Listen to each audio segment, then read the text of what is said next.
Shalom a todos, que o Eterno possa abençoar a vida de todos os nossos irmãos e irmãs que estão ouvindo este shiur, esse estudo. Mais uma vez estamos aqui. Gostaria de explicar algo, porque nós estamos aqui mudando o escritório na nossa residência, né? Temos um escritório aqui. E é por isso que ficamos esses dias todos aí mudando, né, transferindo algumas coisas. E hoje nós estamos aí para darmos continuidade aos estudos, ok? Que o Eterno abençoe a todos, você que acompanha o canal, acompanha nossas redes sociais, as páginas do Facebook, né? Nós temos Beit Netzer Efraim, você pode colocar no Google aí, o Google vai te dar do Instagram, né? Que é judaísmo, Nazareno, SP, tá? Você pode no Instagram procurar lá, você vai encontrar vários artigos que vão te ajudar. E também no Facebook, né? Que é Beit Netzer Efraim, aonde nós estamos aqui com a página ao vivo, tá? Ao vivo, em podcast. Daqui a pouco subiremos para o YouTube esse estudo. Todos os Shabbat, às 10h30, nós estaremos aqui para abordarmos um estudo, shiur, de qualquer livro. Lembrando que nós temos todos os estudos da Brit Hadashah, o Novo Testamento, que está no canal do YouTube, também nessa página. Se você tiver paciência e rolar a página até embaixo, lá de acordo, e pesquisa, você vai pesquisa lá e você vai pesquisar e ela vai te dar ali os vídeos disponíveis que estão ali, principalmente livros da Brit Hadashah, do Novo Testamento, Shiurim, né? Estudos que nós colocamos ali e disponibilizamos para que você venha entender de uma forma ampla e objetiva, de uma forma didática, de uma forma totalmente que traga a essência, tá? Nós temos o dito aqui que Paulo, de maneira nenhuma, ele vivia se contradizendo-se, né? Como muitos antimissionários, muitos anti-Yeshua têm propagado por aí que Paulo sempre estava se contradizendo a respeito da Torá. E nós abordamos vários assuntos assim, né, onde há menções de que ele era contra a Torá e ele nunca foi contra a Torá. Nós abordamos ali vários estudos a respeito disso. Então, se você quiser acompanhar, né, tiver um tempo disponível, você pode ir no canal do YouTube e lá vai estar todos os shiur da Brit Hadashah, todos os livros. E é o que nós estamos fazendo no Taná, que é o Velho Testamento. Nós estamos aí disponibilizando shiurim, estudos de cada livro. Todos os Shabbat nós lemos aí 3 capítulos. 3 capítulos, isso mesmo. Nós lemos aí 3 capítulos e disponibilizamos aí, né, nas redes sociais para que você possa estudar, para que você possa, junto com a sua família, acompanhar, entender, compreender, né? Isso é maravilhoso. Em vez de você estar perdendo tempo vendo coisas que não vão te acrescentar em nada, é bom que você acompanhe, né, os estudos, principalmente das Escrituras.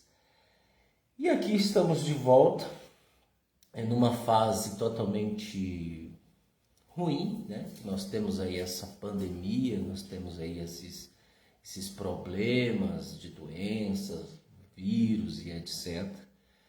E infelizmente estamos passando por isso, né? Muitas pessoas já se foram, muitas pessoas estão morrendo, né? Mas uma coisa que nós temos que crer e confiar é que Yeshua disse que nos finais dos tempos viria coisas assim: epidemias, pestes, doenças, sinais nos céus.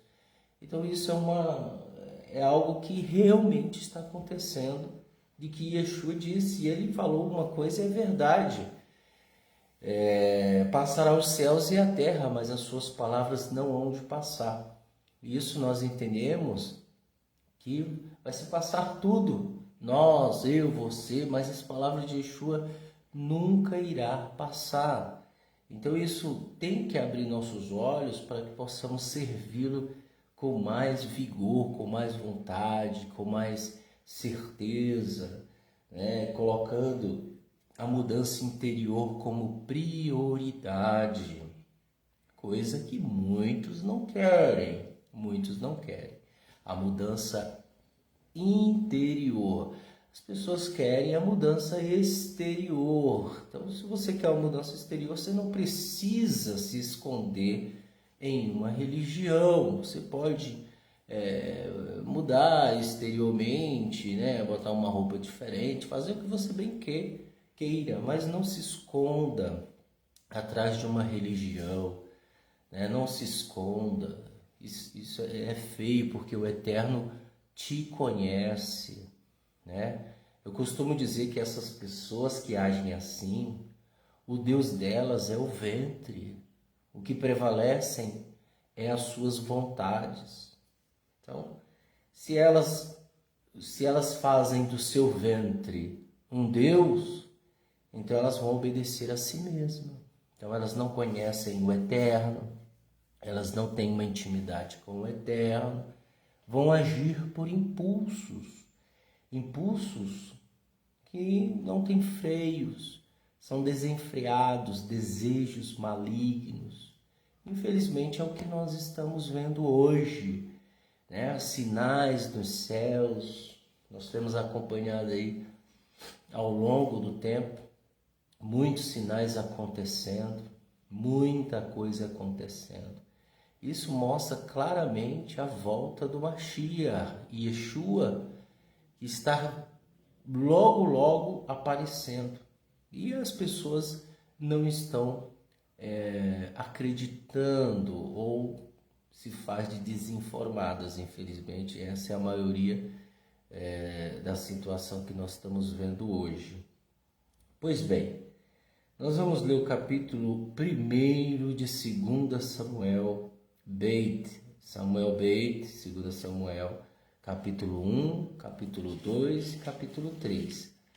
E vamos dando continuidade até chegarmos no finalzinho e depois irmos para 1 Reis e 2 Reis, ok? Vamos ler, como de costume, no decorrer da leitura, nós vamos analisando a cada situação e entendendo. Eu costumo dizer que muitas pessoas querem fazer parte do nosso povo, mas essas pessoas que querem fazer parte do nosso povo não conhecem o nosso povo, desconhecem as Escrituras, né? Há uma situação em que Paulo ele ia numa sinagoga e naquela comunidade, naquela sinagoga, havia pessoas inteligentes, pessoas eruditas. Então tudo que Paulo falava, né? Tudo que Paulo falava, eles chegavam em casa e eles analisavam para ver se tudo aquilo que Paulo falou estava condizendo-se ali, né, com a palavra do Eterno, se estava em harmonia com a palavra do Eterno.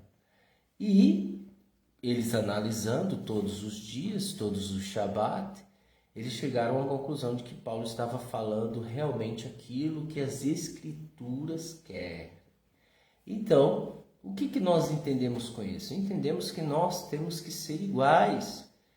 Você não pode ser levada por uma situação, né, de que o homem fala uma coisa, você diga sim, Senhor. Não, você tem que contestar. Você não é contra o homem, você é contra o que ele falar, se realmente tem sentido ou não. Se aquela palavra não tem sentido e ele está usurpando das Escrituras, ele é um herege, ele é uma pessoa que distorce as Escrituras para beneficiar a si mesmo. E as pessoas, infelizmente, por isso que existem igrejas superlotadas, né? Aonde elas cultuam esse tipo de ignorância na vida das pessoas. E as pessoas neófitas, as pessoas que não têm conhecimento, entendimento disso, acabam caindo. Elas não contestam, elas não estudam, elas não têm o prazer de estudar, compreender, entender. Ela não tem. Primeiro porque brasileiro não é preguiçoso em questão da leitura.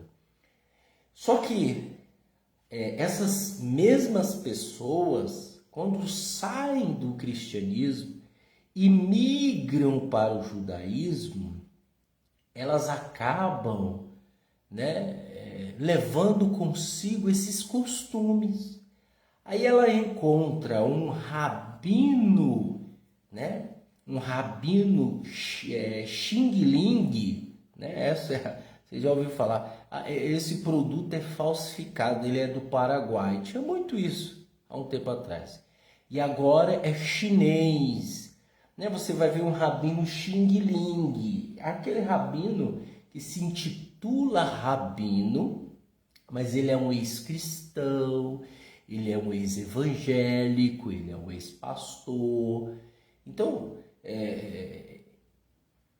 essas pessoas se encantam com eles, com esses, e gostam de suas liturgias, né? Aprendem a falar em hebraico, né? Aprendem a falar Shalom, Boker Tov, Mazal Tov, Shabbat Shalom,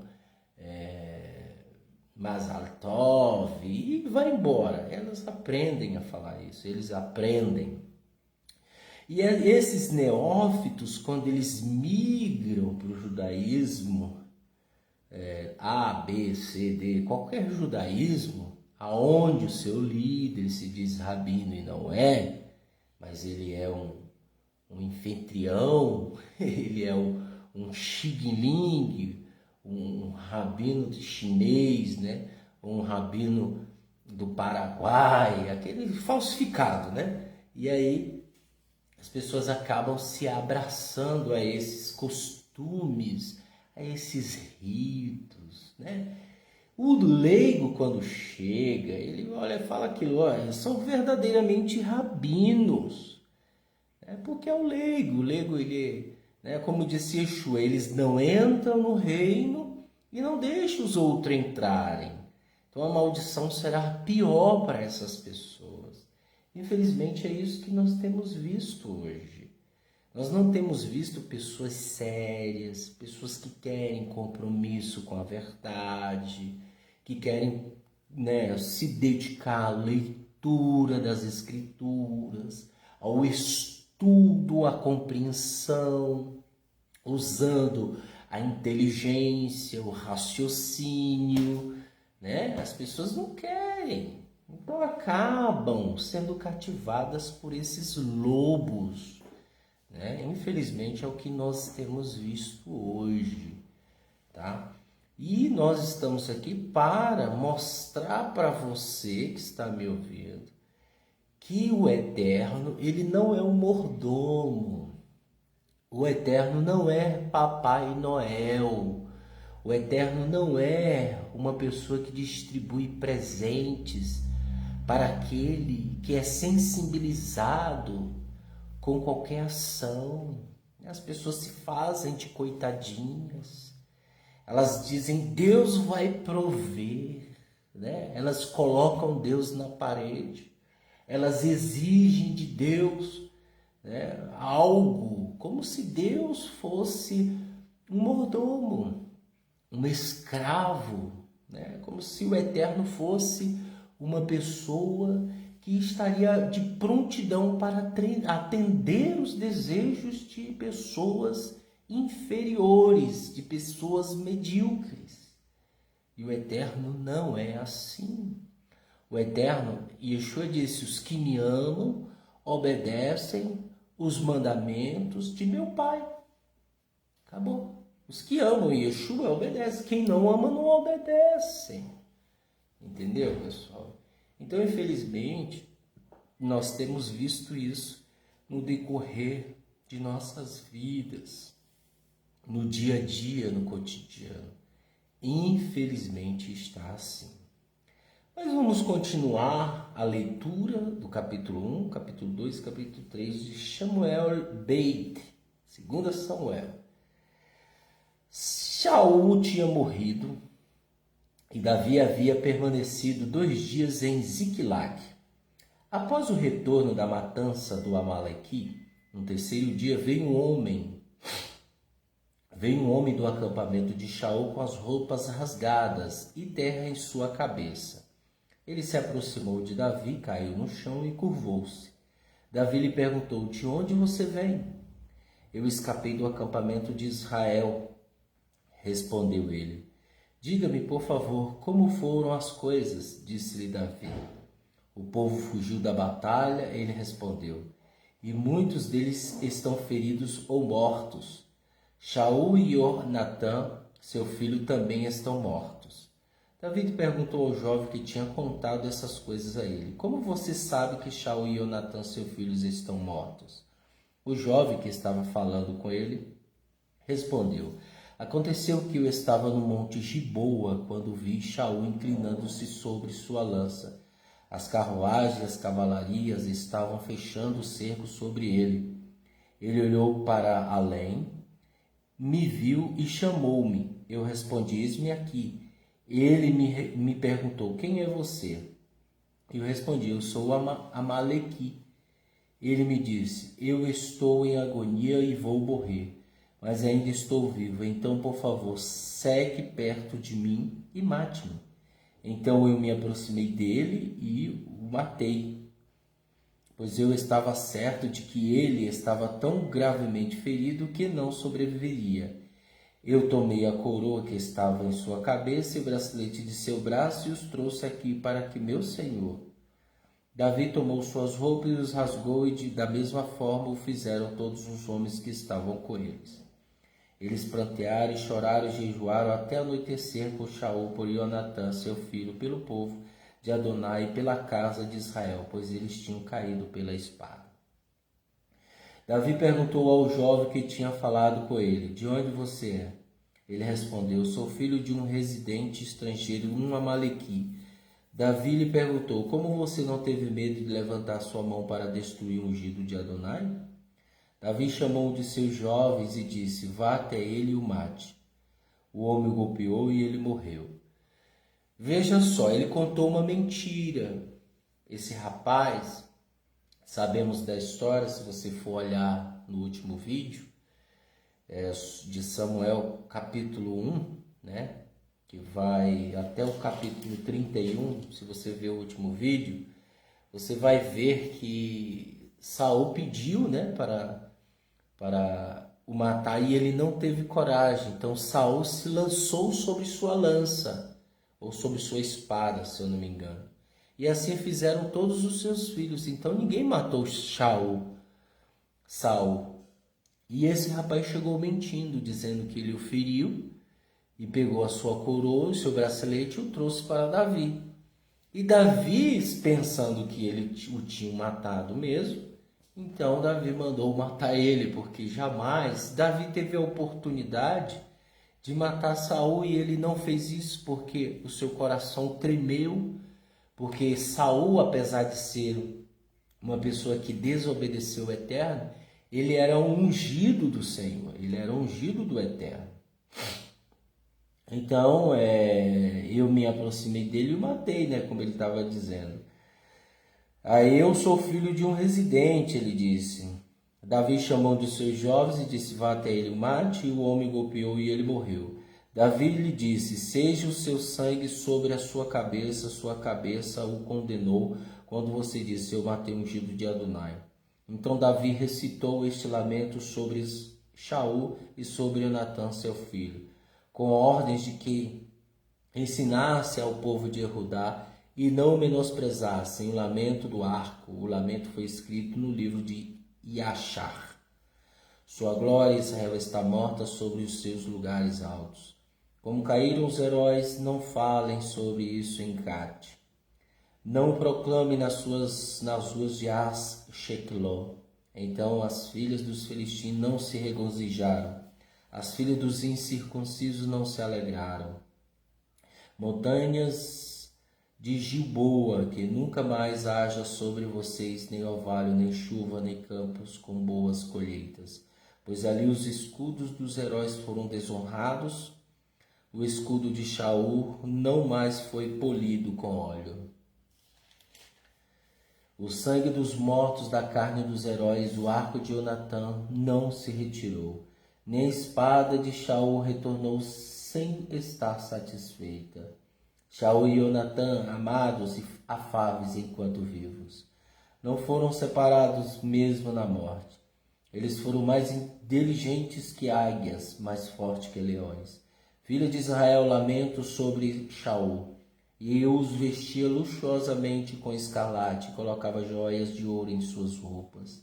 Como caíram os heróis na batalha, no calor da batalha, Jonatã morreu em seus lugares altos. Eu lamento por você, meu irmão Jonatã. Você significou tanto para mim, seu amor por mim era muito profundo. Que o amor das mulheres, como caíram os heróis e pereceram as armas de guerra. Capítulo 2. Depois disso, Davi consultou Adonai. Ele perguntou: eu deveria subir para alguma das cidades de Judá? Adonai lhe disse: suba. Davi perguntou: para onde eu deverei subir? Ele respondeu: para Efron. Então Davi subiu para lá com suas duas esposas, Ahinoam de Israel e Abigail, a viúva de Nabal, do Carmel. Davi trouxe os homens com ele, cada um deles com suas famílias, e eles viveram na cidade de Efron. Então os homens de Judá vieram e ungiram ali Davi como rei sobre a casa de Judá. Eles informaram a Davi que quem havia sepultado Shaul tinha sido os homens de Yavaesh Gilgad. Assim Davi enviou mensageiro aos homens de Yavaesh Gilgad com esta mensagem: que vocês sejam abençoados por Adonai, porque demonstraram bondade para com Shaul, o Senhor de vocês, e o sepultaram. Agora que Adonai mostre bondade e verdade para com vocês, e eu também mostrarei favor a vocês por terem feito isso. Sejam fortes e valentes. Shaul, o Senhor de vocês, está morto, mas a casa de Judá me ungiu rei sobre ela. Avinel, filho de Ner, comandante do exército de Shaul, tinha tomado Isboshete, e o filho de Shaul trazendo Mahanaim, fazendo rei sobre Gilgad, sobre Ashurim, sobre Israel, Efraim, Benjamim e sobre todo Israel. Isboshete, o filho de Shaul, tinha 40 anos quando começou a reinar sobre Israel e reinou 2 anos. Entretanto, a casa de Judá seguiu Davi. Davi foi rei em Efron, sobre a casa de Judá, por 7 anos e 6 meses.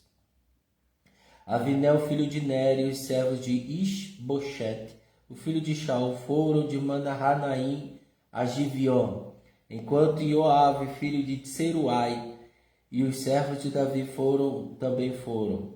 E eles se encontraram próximo ao açude, em Gibeon. Um grupo assentou-se de um lado do açude e o outro do outro lado. Avner disse a Ioabe: se isso for bom para vocês, que os nossos jovens se levantem e lutem entre si, enquanto nós assistimos. Ioabe disse: que sejam assim. Então eles se levantaram e se empalheiraram 12 de Benjamim e de Isboshete, os filhos de Shaul, e 12 dos servos de Davi.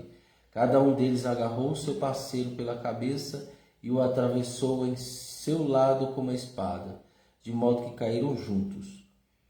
Por essa razão, aquele lugar foi chamado de Helkat Hatsurim, Campos das Lâminas. Ele fica em Gibeon. A batalha naquele dia foi muito violenta. Aviné e os homens de Israel foram derrotados pelos servos de Davi. Os 3 filhos de Tsurai, Tsuruá, estavam ali: Joabe, Avishai e Asael. Asael era ligeiro de pés, como uma gazela em campos abertos. Asael perseguiu Aviné, indo diretamente até ele, sem mudar de direção nem para a direita nem para a esquerda. Aviné olhou para trás e perguntou: é você, Assael? Sim, sou eu, Assael respondeu. Aviné lhe disse: desvie-se para a sua direita ou para a sua esquerda. Pegue um dos moços e tome a sua armadura. Assael perguntou: não. Se voltou para o lado, mas continuou a segui-lo. Aviné disse outra vez a Assael: volte-se para o lado da parte de me seguir e pare de me seguir, porque eu deveria matar você? Se o fizesse, como poderia eu olhar os olhos do seu irmão Ioabe? Ele, entretanto, ainda se recusou a voltar-se para o lado. Então Aviné o apunhalou no abdômen com a parte de trás da lâmina, de forma que a lança o atravessou. Ele caiu e morreu naquele lugar. Todos os que estavam ao lugar onde Assael estava morto passaram ali. Ioabe e Avishai continuaram a perseguir Aviné. O sol estava se pondo quando eles chegaram ao outreiro de Amar, em frente a Juar, junto à estrada do deserto de Gibeon. O povo de Benjamim juntou-se com um falange diante de Aviné e permaneceu no alto do outeiro. Então Aviné chamou Ioabe: deve a espada devorar para sempre? Você não percebe que no final isso apenas produzirá amargura? Quanto tempo levará, então, para que você diga ao povo que pare de perseguir seus irmãos? Ioabe respondeu: como vive Deus, e você não tivesse dito essas coisas, sem dúvida nenhuma o povo continuará perseguindo seus irmãos durante toda a noite. Então Ioabe fez soar o shofar, e com isso o povo se deteve. Eles pararam de perseguir Israel e de lutar. Aviné e seus homens perseguiram pelo Aravar durante toda aquela noite. Eles cruzaram Iade, seguiram por todo o Bitron e chegaram a Manahanaim.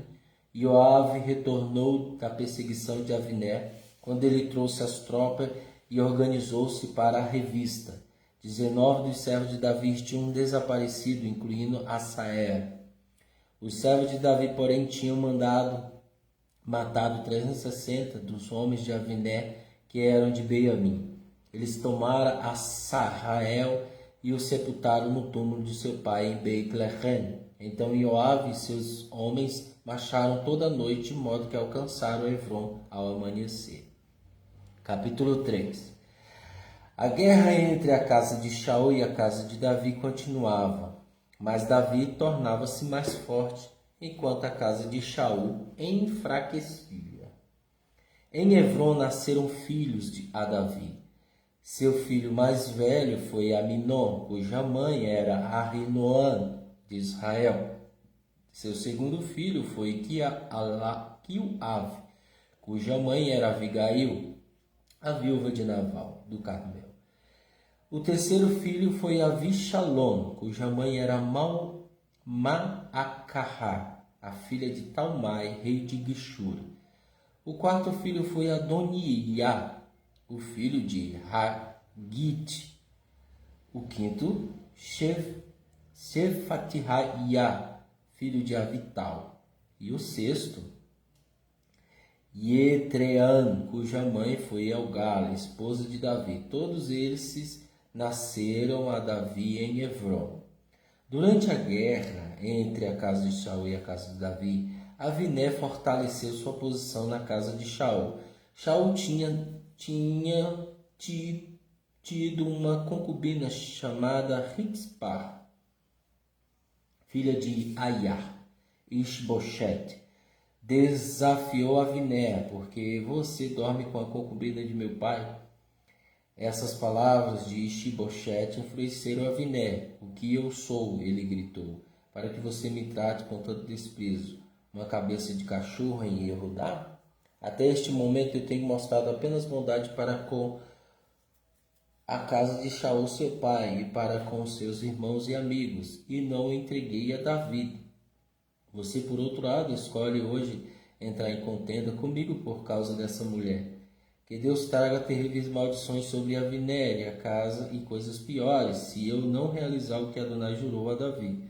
Retirar o reino da casa de Shaul e estabelecer o trono de Davi sobre Israel e Judá. De Dan até Bet-sheva, Isboshete não pôde responder palavra alguma a Aviné porque tinha medo dele. Aviné imediatamente enviou mensageiros a Davi com esta mensagem: quem controlará a terra?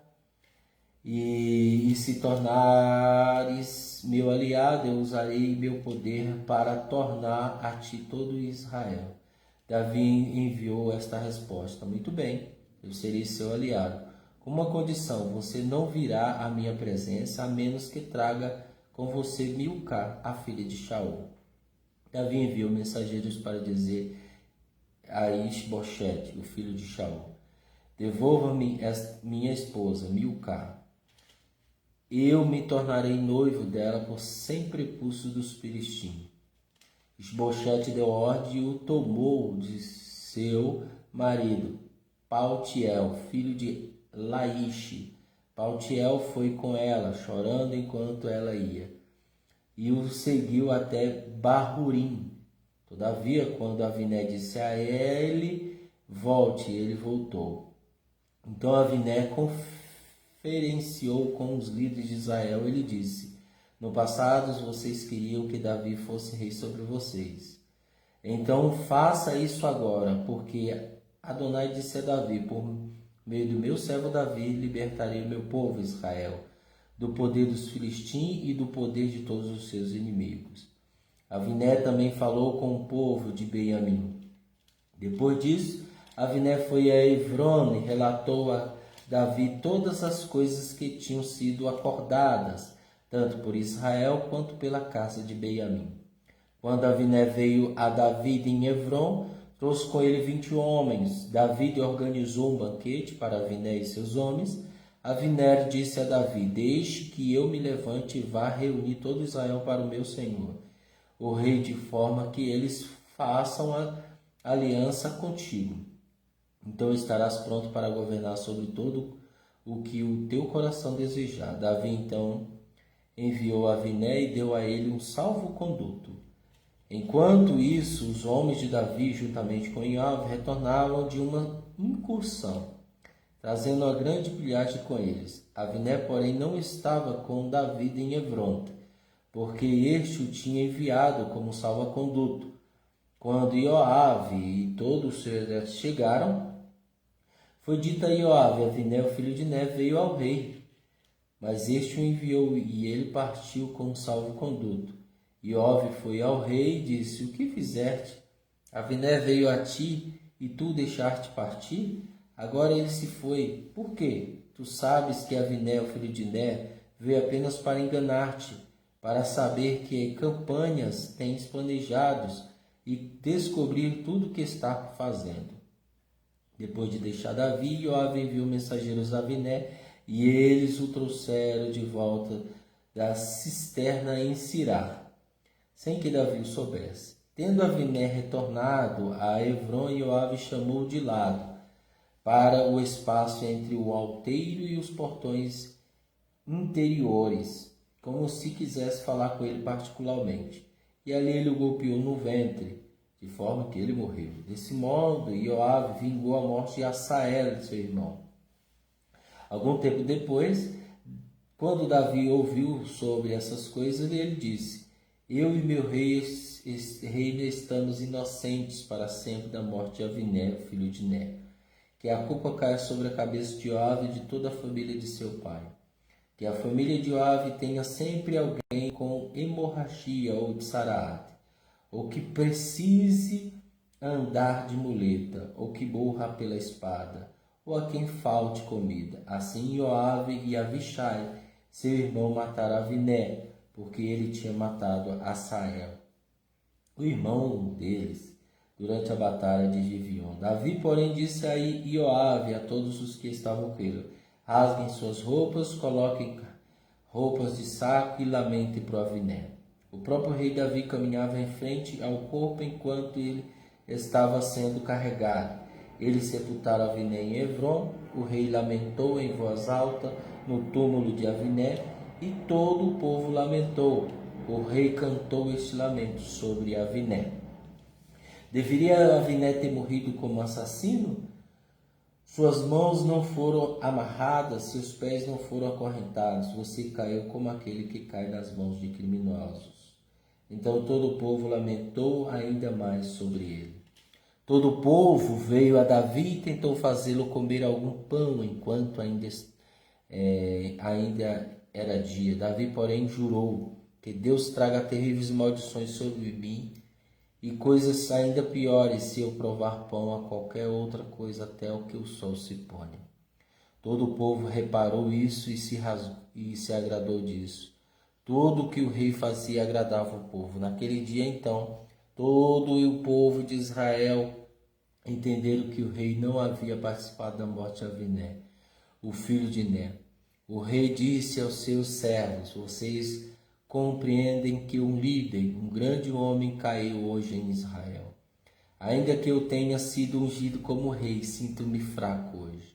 E esses homens, os filhos de Tsiruaiá, são brutais demais para mim. Que Adonai pague o crime na medida que o crime merece. Bem, nós lemos aí 3 capítulos, que aqui conta o início do reinado de Davi. Veja que havia entre os líderes de Israel, os descendentes de Shaul, havia pessoas que eram contra o reino de Davi. Eles eram contra o reinado de Davi. Mas um foi matando um ao outro até se acabar. E Davi continuou. E nós temos visto aqui que Davi sempre agradou ao Eterno. Nós iremos ler no sábado que vem, capítulo 4, capítulo 5 e capítulo 6. Nesses capítulos que nós vamos ler no Shabat que vem, ele conta ali o início da vida de Davi, ali o reinado de Davi sobre Israel. Então é necessário que você entenda como foi que o nosso povo de Israel surgiu. Nós temos ali desde a época de Jacó até a época de Yeshua, aonde o povo de Israel já havia se espalhado. E hoje nós entendemos que realmente existe um remanescente, existe um povo que está separado, existem povos que estão separados, que são de Israel. Por quê? Porque o Eterno os separou, o Eterno os separou, os enviou às nações, para que depois viessem reunir eles em um só lugar. Bem, hoje nós aprendemos sobre o reinado de Davi, o seu começo ali, o lamento de Davi, um rapaz que mentiu dizendo que matou Shaul e ele não tinha matado e acabou sendo morto por um dos soldados jovens de Davi. Bem, que o Eterno possa abençoar você grandiosamente. Continue neste canal, dê o seu like, tá? É muito importante para que os nossos vídeos venham circular, e ajudar muitas pessoas. Nós temos dito que nós não queremos aparecer, tanto é que se você for em nossos sites, que é o judaismonazareno.sp.org e o judaismonazareno.sp.wordpress.com, se você for nesses 2 blogs, você vai ver que lá não existe imagem nossa, não existe, o Rosh e tal, porque o foco não é o homem. Você vai ver a galeria de fotos nossa lá, vários eventos que nós já fizemos, várias festas que já realizamos, várias pessoas já participaram. Então você vai ver isso lá, na galeria, um local à parte. Mas logo de início, quando você abre o blog, o site, você não vê nossas fotos. Por quê? Porque nós não queremos aparecer. O que tem que aparecer é a palavra do Eterno. O que tem que aparecer é a palavra do Eterno e não a nossa. E é por isso que enfatizamos isso, né? Então, ajude este canal crescer. Não porque a gente quer ganhar, não, a gente não quer ganhar nada, a gente quer ajudar as pessoas, isso que é mais importante. Tá bom? Que o Eterno abençoe você, compartilhe, em nome de Yeshua Mashiach, Beshem Yeshua Mashiach. Amém.